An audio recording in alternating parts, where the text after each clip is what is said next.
Bonjour à tous et à toutes, bienvenue sur The Weekend Spoke. Les amis, j'ai l'immense plaisir de vous retrouver encore en ce jour en vue de faire le debriefing de la rencontre ayant opposé le CVFC au Real Madrid. Les amis, je sais que cela fait très longtemps que je n'ai pas produit de vidéo, au moins une semaine déjà. Je n'ai pas fait de vidéo durant la trêve internationale. J'avais des préoccupations, j'avais des choses à faire, ce qui m'empêchait de pouvoir vous fournir des vidéos de qualité.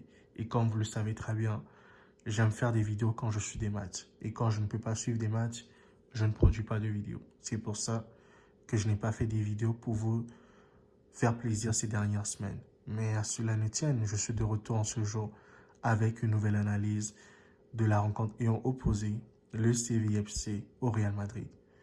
Tout d'abord, les amis, cette rencontre était particulière pour deux raisons.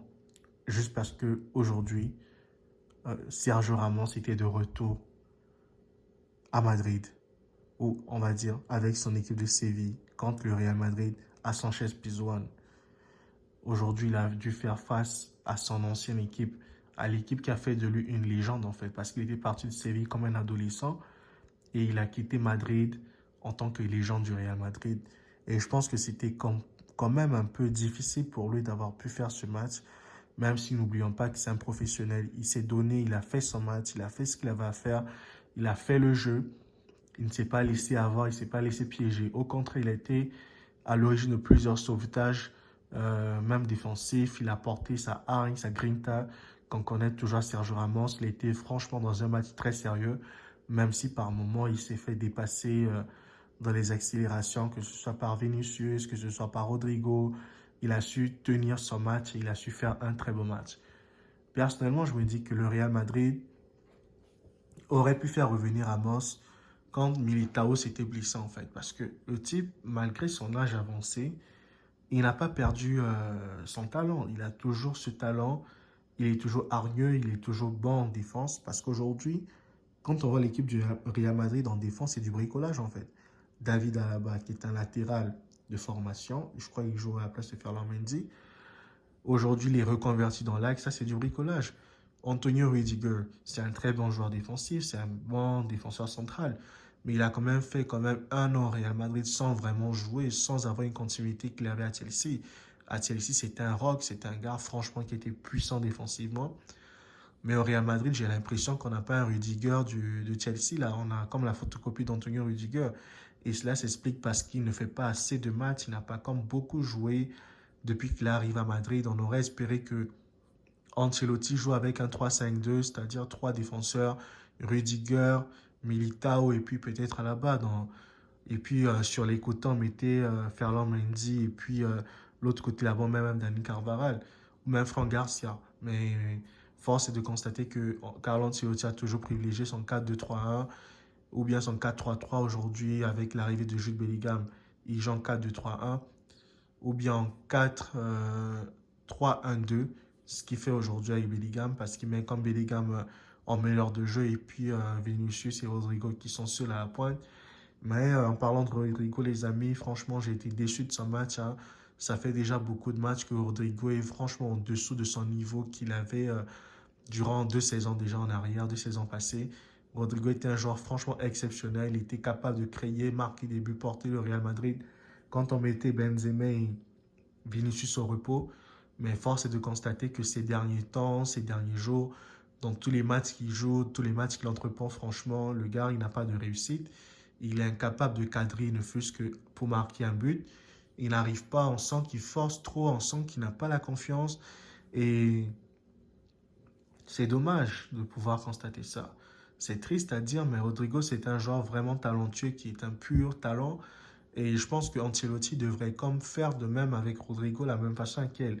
Il a été prêt à mettre Modric sur le banc de tout. Je pense qu'il faut qu'il envoie Rodrigo sur le banc et qu'il mette Joselu à sa place parce que si on achète Joselu aujourd'hui, il n'y a pas d'attaquant à la Benzema.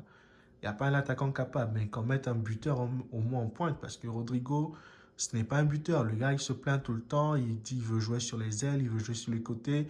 Ben, quand Ancelotti l'écoute, et s'il n'y a pas de place pour jouer sur les côtés en ce moment, ben, qu'il aille sur le banc de touche, qu'on mette même Joselu en pointe et que le Real Madrid rejoue avec un système comme un 4-2-3-1, au moins Joselu en pointe, Vini sur le côté gauche, Bellingham en meneur de jeu et puis de l'autre côté là-bas peut être occupé peut-être par Valverde. Et puis on nous ramène au moins deux gars qui vont défendre en fait, comme un Toni Kroos qui ne descend pas assez, mais au moins Aurélien Tchouameni ou bien Eduardo Camavinga qui vont faire l'affaire. Parce qu'aujourd'hui, franchement, cette équipe du Real Madrid, avec ce niveau que j'ai vu à Séville, c'est vrai qu'ils ont marqué beaucoup de buts qui ont été refusés. Franchement, j'ai pas compris pourquoi certains buts qui étaient normalement valides leur ont été refusés aujourd'hui.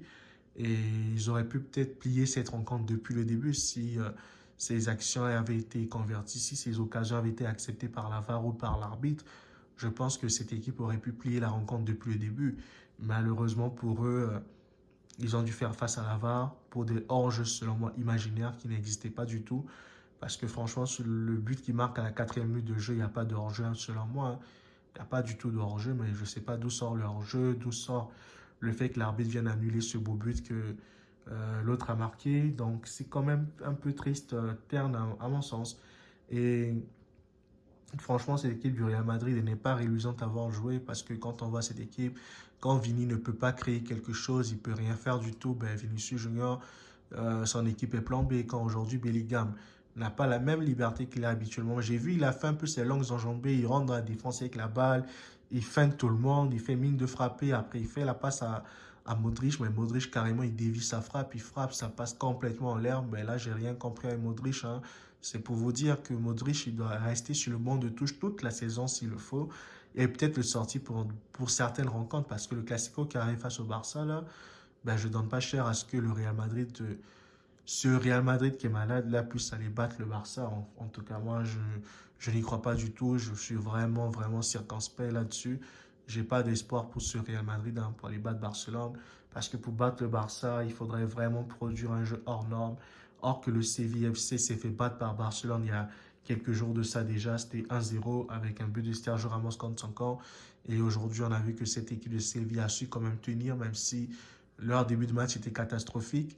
Mais ils ont quand même su marquer par David Alaba. Franchement, David Alaba, pour moi, c'est un joueur.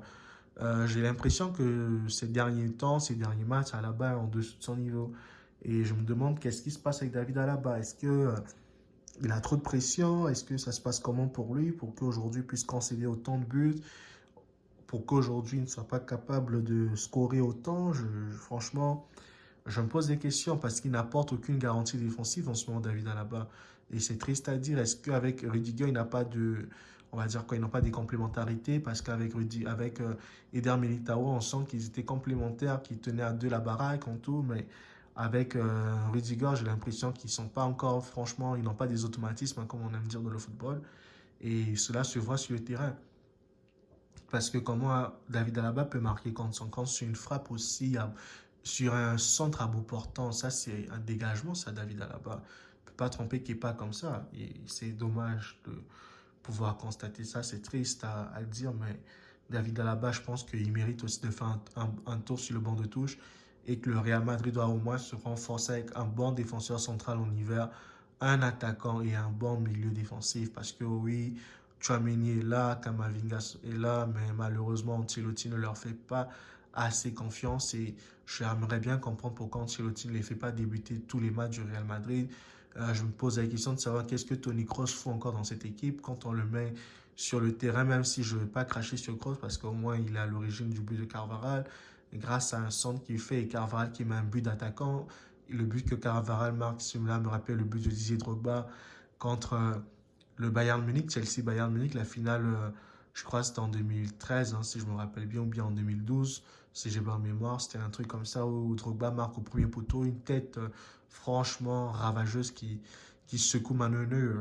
Donc j'espère que franchement cette équipe du Real Madrid saura faire les choses bien. Et j'espère qu'ils ne vont pas dépendre de Mbappé totalement. Ils ne vont pas comme dire qu'ils vont attendre Mbappé tout l'été ou je ne sais quoi, mais qu'ils sauront au moins miser sur des bons joueurs. Parce que si on se permet de laisser partir des attaquants comme Benzema, comme Eden Hazard, même s'il n'a rien apporté au Real Madrid, hein, mais un Mariano qui aurait pu apporter quelque chose si on lui avait donné sa chance à Madrid. Malheureusement, Mariano, quand il est revenu, on lui a clairement signifié qu'il n'était pas dans les plans de Zizou et aujourd'hui d'Ancelotti. Et Ancelotti l'a trimballé de gauche à droite sans pouvoir jouer. Je pense que des joueurs comme ça, on doit leur donner leur chance. Ou même comme le jeune Uruguayen qui joue à Madrid, là, ce jeune homme qui était rentré, qui avait marqué contre l'Atlético Madrid. Il faut moins leur donner leur chance. Et moi, ce que je constate cette année, c'est que le Real Madrid, là, franchement, actuellement, il n'a pas battu les tops d'Espagne, en fait. Peut-être la Real Sociedad, hein, bon, pour moi, la Sociedad est une bonne équipe, mais elle n'est pas du niveau du Séville, de Valence, du Barça et des autres, en fait. J'espère qu'ils ne sauront me faire mentir pendant la rencontre à Barcelone, quand ils vont affronter le Barça. J'espère que le Real Madrid déploiera un beau jeu qui va faire en sorte que le Barça va perdre. Mais sinon, de ce que j'ai vu, franchement, c'est nul, c'est nul.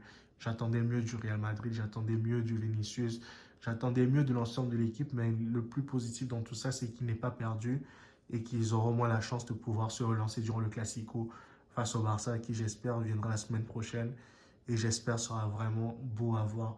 Et j'espère que nous aurons de très belles rencontres, de très beaux matchs et de belles choses durant cette rencontre en fait. Et franchement, j'espère que Vinicius Junior saura répondre sur le terrain, non répondre aux provocations qu'il va comme subir de la part des adversaires, de la part voilà, des adversaires qui seront là.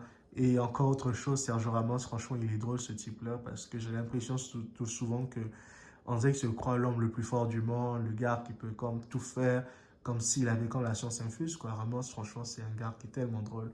Et comme vous verrez sur ma vidéo de profil que je vais mettre pour cette vidéo, vous voyez qu'il attrape Rudiger comme s'il veut se bagarrer avec lui, mais il est drôle ce mec-là. Donc c'est un peu ça. Ben, pour moi, je vous dis franchement les gars, si vous avez aimé cette vidéo, n'oubliez pas de vous abonner, liker, partager au maximum afin qu'un grand nombre de personnes puissent être au courant de notre chaîne. Quant à moi, je vous dis à très bientôt pour une prochaine vidéo. Bye guys, ciao, ciao.